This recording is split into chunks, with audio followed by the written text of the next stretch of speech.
All right, what's up, YouTube? Jesse, Iowa Audio Review, back again, late night.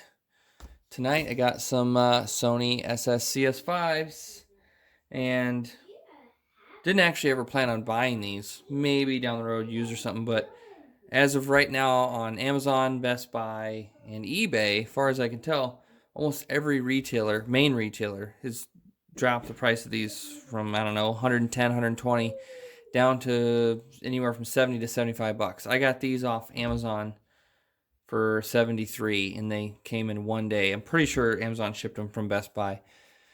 But with that kind of price drop, I couldn't say no, so I had to get them. And we're going to get them opened up. This is going to be kind of a quick unboxing, hopefully, because it is late. I've been a pretty big fan of Sony. Had a lot of Sony stuff growing up. Alright, ooh, get this nice Japanese label.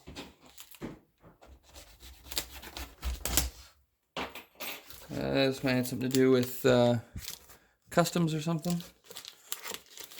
It's kind of cool. I have no idea what any of that says.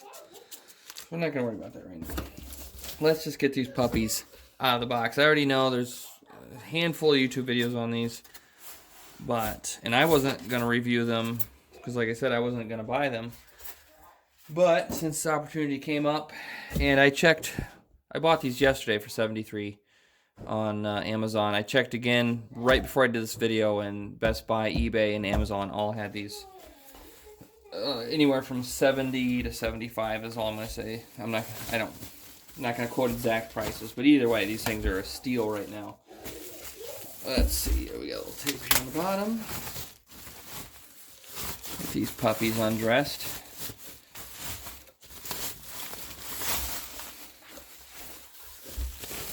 Oh yeah. There's one, kind of. Let me get the box out of the way so we can see them. So far, they feel like they got pretty good weight to them. You get a manual. As every Sony product I've ever bought, I'm sure a lot of them, Pioneer, Onkyo, whatever, you get this packet, and looks like you get 4 little rubber feet to put on the bottom. Don't need that. All right.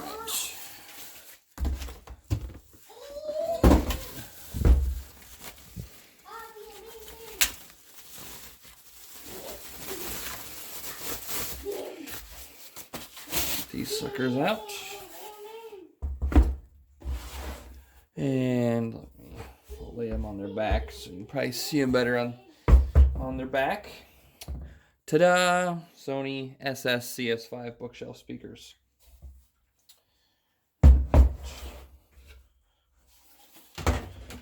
Typical grill cloth here.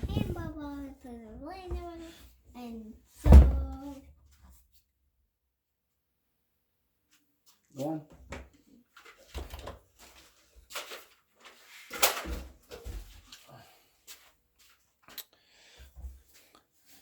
Typical grill cloth, very square design. Clean, very clean. Oop, there we go. Let's see. Let's pop them around, look at the back. Rear ported. Some pretty nice banana plugs. Yeah, and then these plugs they put in there just pop out. There you go. And then banana plug right over here. Whoop, like that. So, cool. Actually, some really nice banana plugs on the back of these. You can see the label, maybe, yep, SS-CS5, 6 ohm, 100 watt, nothing, none of that else matters. Pop the grills off, your typical rubber grommet, plastic stud, you find on lots of speakers. For the price point, I don't expect a ton of really slick features. And then Three-way design, 5-inch woofer, 1-inch tweeter, 0.75 or 3/4 inch super tweeter. Let's see, we get a little bit closer look here. Yeah, very nice, quite stylish. The cabinets are a little boxy, but I mean, style is always based on opinion. Rear ported, as I said before, which is gonna, depending on how you're gonna use these in your placement, that rear port could help with low end and bass by placing them, you know, a certain distance from a wall or in a corner or on a bookshelf. Having that port in the rear could help the low end. Now, this is just the unboxing portion of the video. I'm not going to get too, well, whatever. I'm just going to read some of the things the Amazon list. We'll talk about it quick and move on. As you get your 5-inch woofer, tweeter, super tweeter. For the super tweeters, it says super tweeters expand your soundstage. Feel your favorite music unfold throughout the room with precision and balance. These speakers include new super tweeters with wide directionality. High frequency notes are reproduced precisely across the expansive soundstage. You can even sense the positioning of instruments, which I will agree that tweeters do that. Depending on your source, I don't know what these super tweeters are going to be doing for a lot of people, because if you're playing CD or streaming, or I'd say most of what people are going to be playing on these is just going to be standard, probably nothing better than really CD quality, even if it's streaming, unless you have Tidal and you're doing the master quality, the 24-bit 96. But as far as CD quality and YouTube streaming, Spotify, all of them, none of that music is going to be anything outside of 20 hertz to 20 kilohertz. So the frequency range on these is 53 to 50,000 kilohertz. So that other 30,000 they're giving you, I don't know who's really going to benefit from that. Because if you pop a CD in your CD player, CDs are cut off above 20,000 hertz. They're sampled. They're 16-bit, sampled at 44.1. They only CDs are only 20 hertz to 20,000 kilohertz. So the fact that these go up to 50,000 kilohertz, unless you're, unless you have a high-end source, high-res audio, DSD, super audio CDs, that's the super tweeters. I don't know. It's not going to do much for you. I think it's as many times in the past that it's been used, it's more or less a gimmick. We'll see. It might have a little bit to do also where they're crossed over. This, since they consider this a three-way, it depends, I guess, where this tweeter is being crossed over to the super tweeter. Maybe the tweeter's being used more or less like a higher range mid, more than a tweeter, and you're getting a woofer that maybe carries up to $5,000, and a tweeter that goes up to 10 or 15 grand, and a super tweeter that goes from 15 grand up to 50. Who knows? If maybe I'll see if I can get these apart. We'll look at some of the crossover components and maybe try to figure out where they're crossing these things over. Anyway, high precision tweeter for faithful sound. The 0.98 inch or 1 inch soft dome main tweeter features polyester fiber for a more faithful, authentic sound, precise acoustic tuning using advanced sound absorbing felt. Eliminates rear sound pressure from the tweeters to ensure natural sounding vocals. Awesome. I don't know if that's anything special or if a lot of other speaker manufacturers do that. Sony, I highly doubt. I don't think Sony has a factory in China or Japan that makes speakers. They design speakers, and like everyone else, they go to a speaker manufacturer, give them the specifications, and they make it. I couldn't tell you if that is something specific to the tweeters in these or not. A 5.12 inch woofer boosts low end frequencies. Did they really need to put that 0.12? 5.12. Really? You could have just said 5-inch woofer. No, this is a 5.12 inch woofer. This speaker system incorporates a newly developed 5.12 inch woofer for deep, stable bass, utilizing a foamed mica cellular diaphragm, which is this, the cone. It produces both powerful bass and the finer detail required for clear vocals and dialogue in the mid-range. Aha. So, what did they say about that other tweeter? Main tweeter. Okay. And then the tapered faceplate edges. Yay.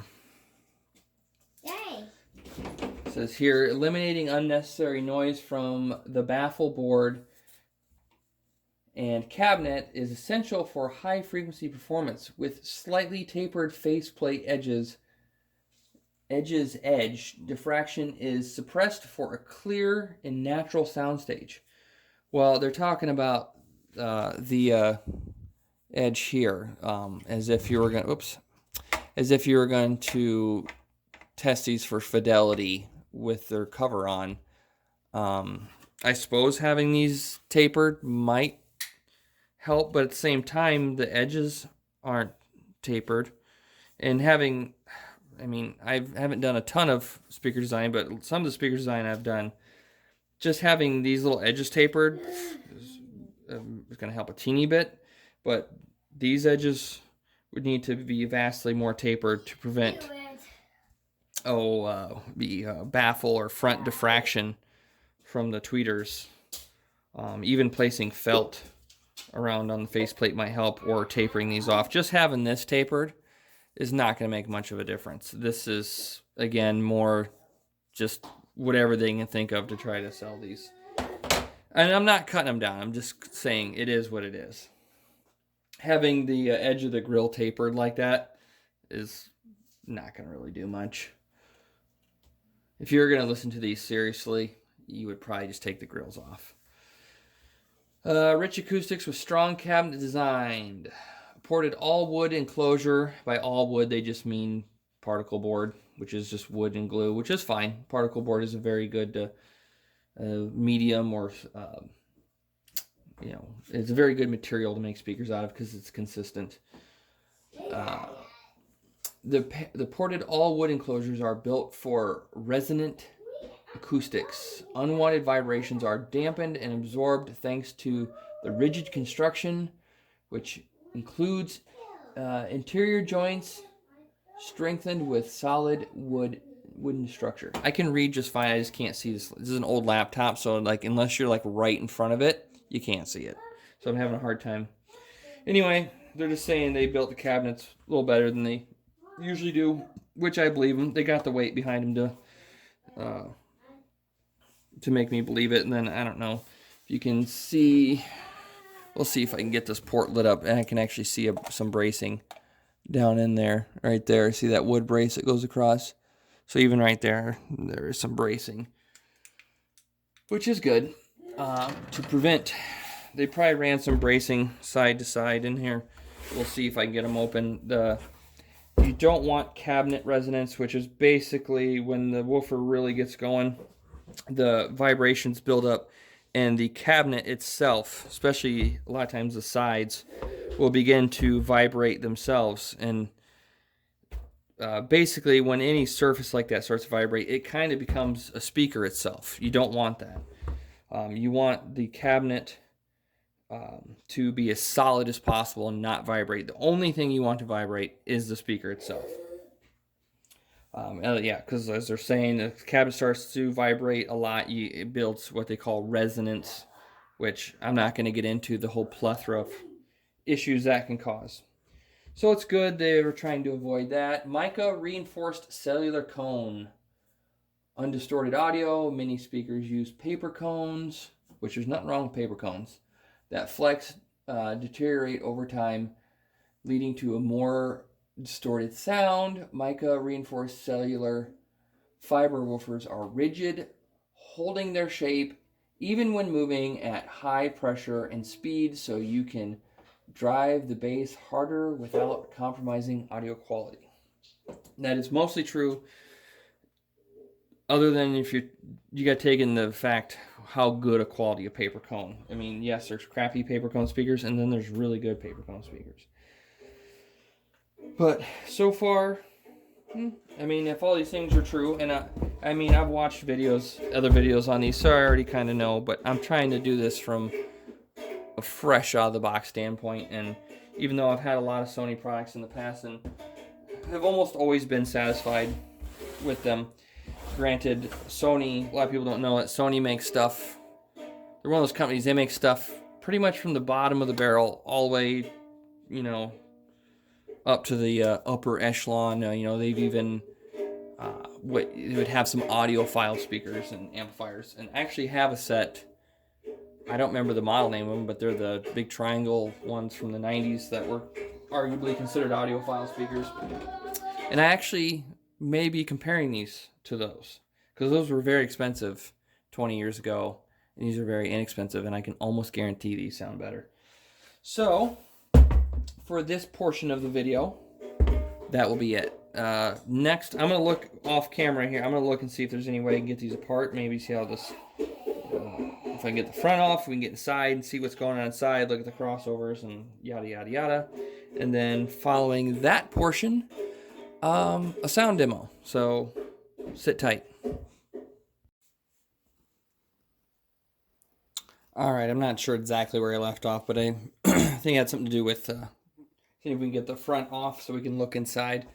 But one of the other things I wanted to look at before we try and take it apart, which won't be needing this, is the binding posts on the back, which are quite nice. A lot of speakers now come with binding posts. I have the Andrew Jones Pioneers. I think they're something like the SPB 22s or something. Don't quote me. I don't know exactly right now. And I got a few other, I'll say, we'll just put in that $50 to $150 range, where they look like they have nice binding posts. Especially these look quite nice. And for this would be a shorter banana plug. I guess I'll say cheaper, but shorter banana plug. And that one's okay. It still doesn't go in all the way. It should, realistically, you know, the banana plug or the binding post should be deeper to where that goes in all the way. But yeah, you can kind of see there, you know, this isn't even a very long, this would be a shorter banana plug. Then this is a higher quality. These are like what you'd find on most higher end wires or quality wires. These are even longer. These really don't go in far as they should. See, to get these sturdy, you can back this out all the way, so it kind of gives us some support. And there's my ACs running. But yeah, so that way when you see, then it's kind of supporting it. But when these are all the way in, yeah, that banana or that binding post isn't nearly deep enough. I'll show you. I have some other.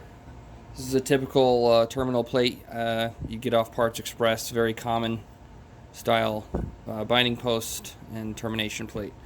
Even these aren't a whole lot deeper, but they are deeper and provide a good tight fit. So not bad. I mean, these you could back them off like that to press against, but these don't have a stop. You can actually unscrew them all the way, and these, if you leave them loose and your speaker vibrates, you could hear them jiggling. So these kind you'd probably want to keep tight. The only benefit with the Sony ones is even when you have them backed out, since they only back out so far, and then they kind of stop. You can kind of tighten them up to that point, and then if you have longer banana plugs, then plug them in, and this won't rattle because it's snug. But let's see, get that tighten back up, and then the shorter banana plug, which works just fine since it's shorter. It goes all the way in on the Parts Express. And to be a little bit better quality, I can't remember who makes this one. I use these quite a bit. These are kind of in between what I'm working up to. This one, high-end one over here. But this one, you can see it's about like the Parts Express one. It's fairly deep. It could be deeper. And then, oops. And it's plenty deep for the shorter banana plug. And then I also got this off. This is a Dahlquist termination plate with some really high-end binding posts.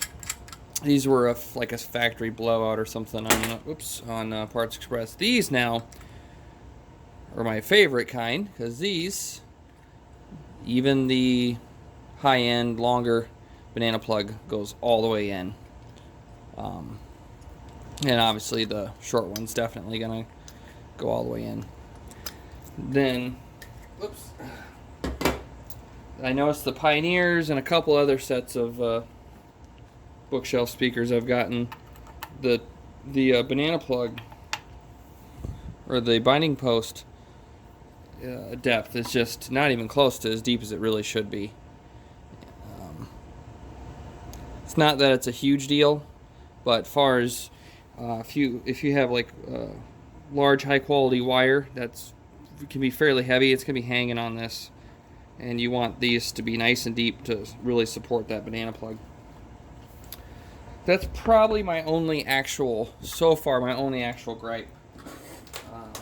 I don't know why they do that. I know you can back these off and you could get the fork or the spade or whatever, or really you don't even really need banana plugs. I mean, it's nice if you're unhooking your speakers all the time, but realistically, if you want to terminate your copper directly into the terminal, you're better off unscrewing it, putting your copper through there, and then tightening the binding post nut down, and then completely just skipping the banana plug altogether.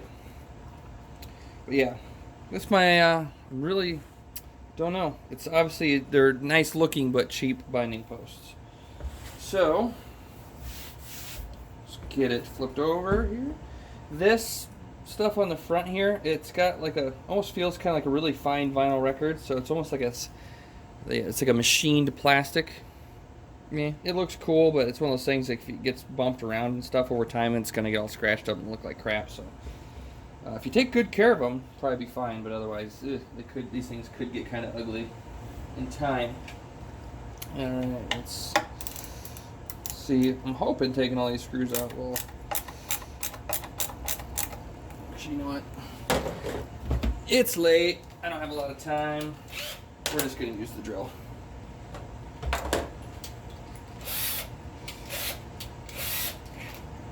Excuse me. Ooh. A 1, A 2,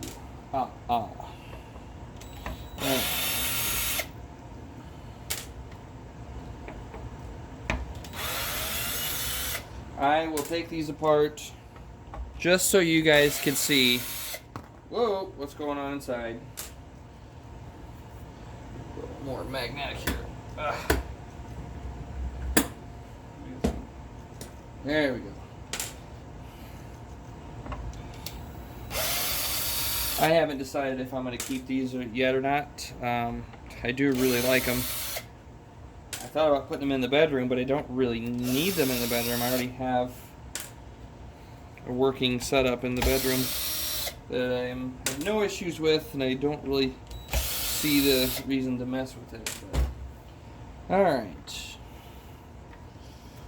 There we go. That's kind of what I figured. This would be two separate deals here.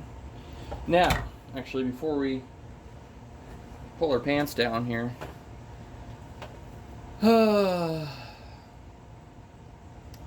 SS-CS5, a 3-way. I think this is roughly a 3/4 super tweet, 1-inch tweet, mid tweet, whatever, and a 5-inch woofer. These are rated for 53 hertz to 50,000, which I would totally agree. I I don't know about 50,000 because I can't hear that, and I don't even. Well, I might have some material. But anyway, what am I looking for? What did I see earlier? Rated for 100 watts. That's feasible. High quality structure, and in the fine print there, it goes on about how rigid the cabinet is, which is a good thing. You definitely want that with speakers. And then the premium component says air core inductors in the tweeters, a silicone steel plate in the woofer, the thickest possible winding materials, and high quality film condensers. So basically they're saying they used all premium components in the crossovers. So we'll see if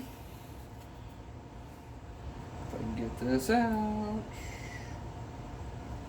Oh, come on. At least they're not soldered. Ooh, really don't want to damage the terminal. Flip that over.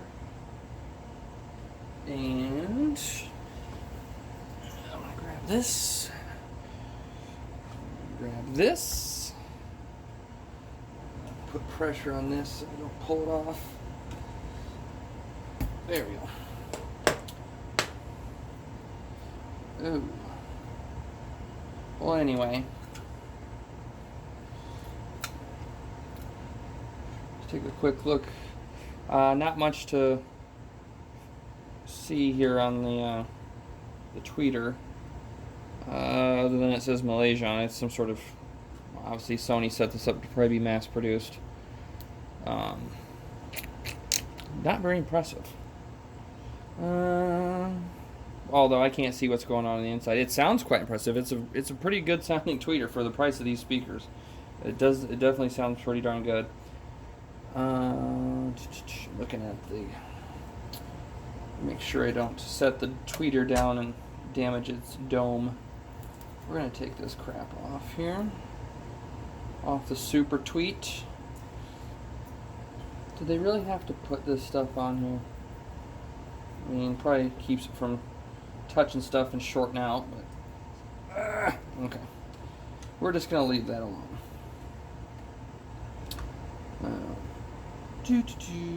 Yeah, they just mount into the back side of this faceplate, which I do like that they made this hole for the drivers as small as possible. I guess why we're doing this, we set that there. We can take a gander at the thickness of the front baffle. Where's my tape measure? I'm gonna guess 1/2 inch MDF, which should be pretty usual. Oops. Yep. 1/2 inch MDF. A little bit of polyester padding here. I want to see, there's a, I don't know if you guys can see all this. Let me move this over here more. There is a board up top here. Oh, it's bracing, it looks like. Yeah, there's another piece of, probably 1/2 inch MDF, about yay wide. Doesn't come all the way to the front because it would hit the super tweeter, but it comes up to about here. It's about 1 inch wide. It runs down the middle here. It's going to give this top board a little extra strength. Alrighty.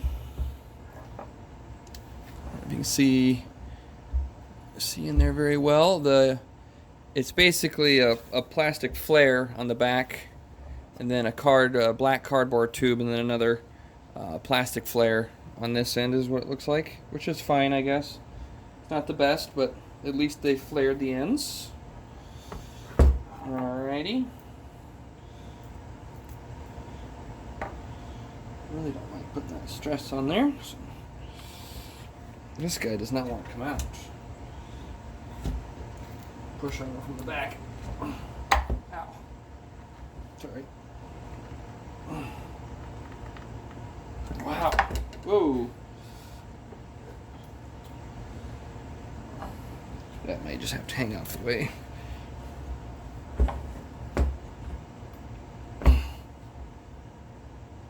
Oh, wow. Okay. Maybe this is just a beauty ring, and there's actually screws behind it. No. Okay. And maybe it's glued in, or they got some sort of silicone. I'm going to do this here. Hopefully I can get it free here, because when I put this back, then that will cover any damage, hopefully. If I cause any damage. Hopefully this will... Ooh, wow, that is...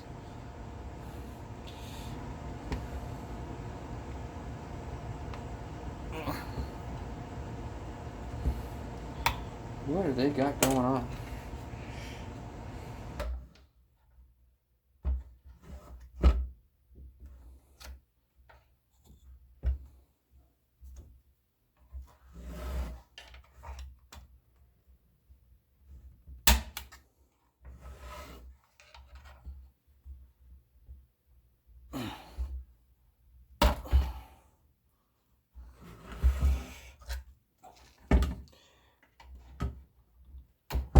Okay. Assuming I'm going to cut out all that material where I was finicking, but I got it loose. You'll see why. This beauty ring that goes over the driver here, there is 4 holes and 4 studs, plastic studs that go in there, and they were glued in. This was glued in. You know, these holes are here, the studs are here and here, and they were glued in. So when I put it back on, I'll clean those out and re-glue it and everything back to the way it was. But that is why it wouldn't come out. So I had to take this knife here and get it by each one and then pop it loose and pop it loose without breaking the plastic. So now that that's done, the driver should come right out. There we go.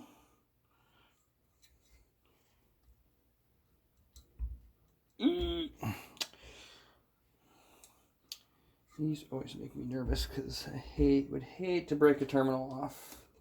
So we're going to hold on to the terminal. I think it's starting to rain. Okay. There. Ta-da! Yep, it's raining. Malaysia. Yeah, and then just some numbers. I don't know what any of those numbers mean. Obviously, there's some sort of like part number, yada, yada, yada. Decent sized magnet structure. There's a gasket on the back there. Nothing super special. The cone does feel quite light and rigid. I'll give them that. I mean, obviously, it's not going to be like some of the aftermarket drivers you see on Parts Express where the whole thing is just beautiful inside and out. These are obviously a mass-produced driver, so they're just going to use a stamped steel basket and a lot of kind of generic-looking parts where the actual, we'll say, technology lies is, you know, here and then inside here in the voice coil, etc. Good quality copper leads on there for what it's worth. Pretty thick, so that's good. Now, let's see if we can get a gander at that. So I can just set this back in here. If you guys can see in there, they got some more foam here. So we can get a gander at this premium crossover.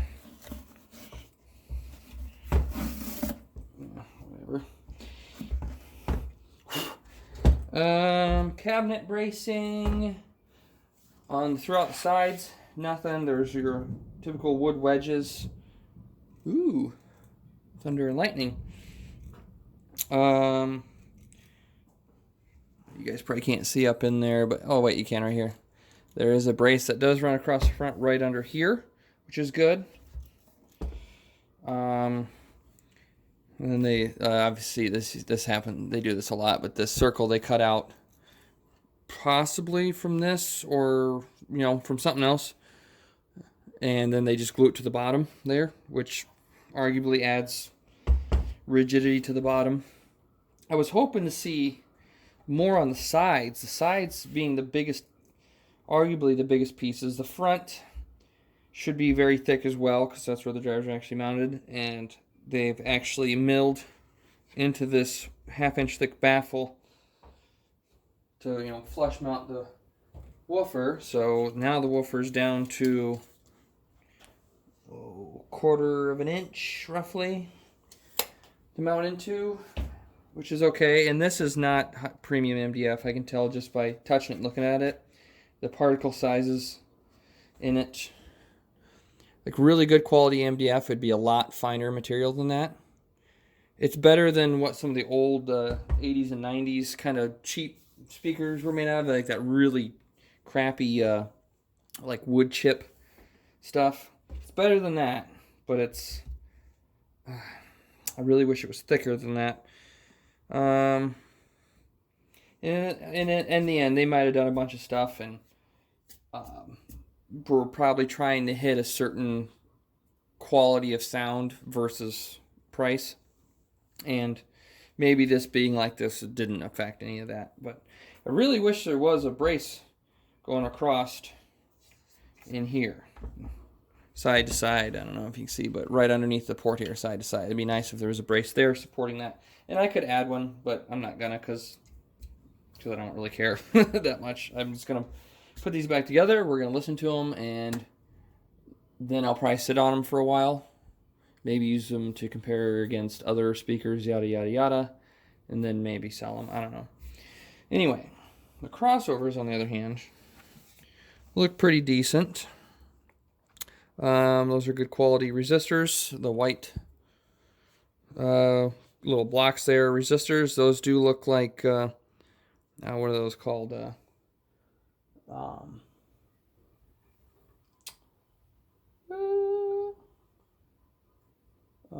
Film capacitors or poly. They're not electrolytic capacitors.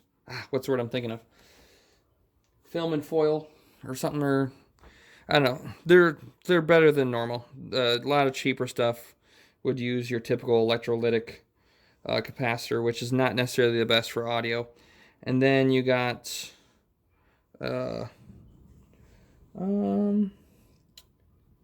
these two for sure. These are bobbin style air core inductors over here. If I can get the light in there, which is good. And this one, I can't tell if that's an iron core or if it's just a horizontally wound air core. No, that's an iron core. So they lied. Your horizontal one over here, this is an iron core.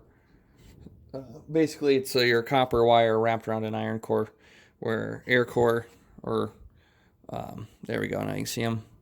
The air core inductors are typically better. I mean, I'm not gonna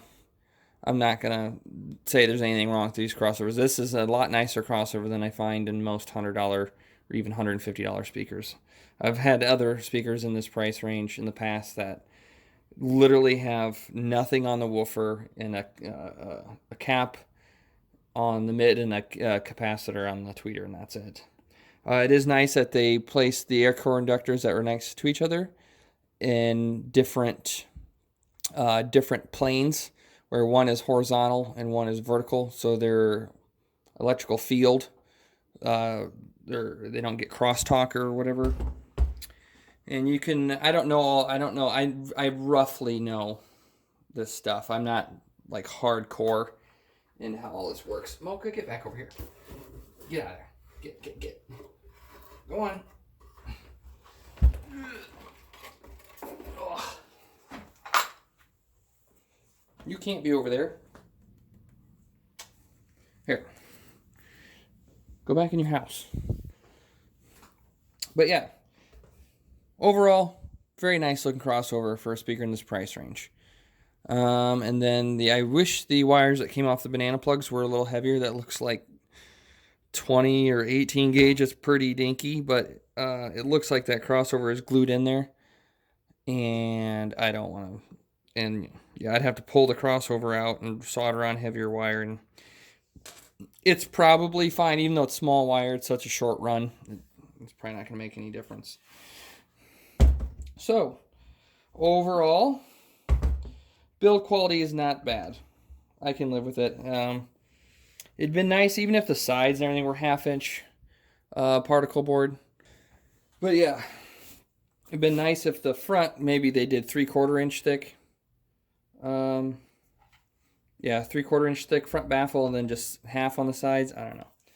Like I said, maybe they did it this way and tested it and it was fine. Who knows? Yeah, I think that right now wraps up this portion. I'm going to get them put back together. And here. No, okay. I think I'm going to do the sound demo as a second video. I know other guys do that. Mostly, get down. Mostly just because if there is any copyright issues because of the music, I don't want the main video to get taken down. It'd be better if just the sound demo got taken down. So we're going to shut down and put all this back together, and I will get the sound demo done. So if you like this so far, please like and subscribe, I guess. And this is kind of what I plan on doing more in the future as I get other speakers. I do have the set of the Andrew Jones Pioneers where eventually, I know they've been reviewed to death, but I wouldn't mind doing my own review of them and taking them apart and looking at the components. I'm not going to do it right now because I'm going to have to look closer. I want to get some of the values off these components because I want to try and figure out where these are being crossed over. Because I want to figure out, I mean, are they doing this, the traditional, the woofer is, we'll say, whatever up to, 3,000 hertz or 3,500 hertz, and then the tweeter is 3,500 up to 20,000 or 18,000, and then the super tweeter takes over from 18,000 up to 50. Because if that's the case, most people, especially people over, in their 30s and older, are not going to hear anything that comes out of the super tweeter. Even me, I have pretty good hearing still. I'm 33 now, and I have pretty good hearing. I can still hear up to 18, just barely. But yeah, I'm interested to see maybe this is crossed over. It's still maybe 3,000, 3,500 to this, and then this only runs up to like 10 or 15, and then the super tweeter takes over, and then this is acting more like a mid tweeter kind of thing. I doubt it, but I'm gonna see if I can figure that out. So anyway, like, subscribe if you like this kind of approach to looking at speakers and stuff, and we'll keep doing it. All right, see you in the next, see you in the sound demo.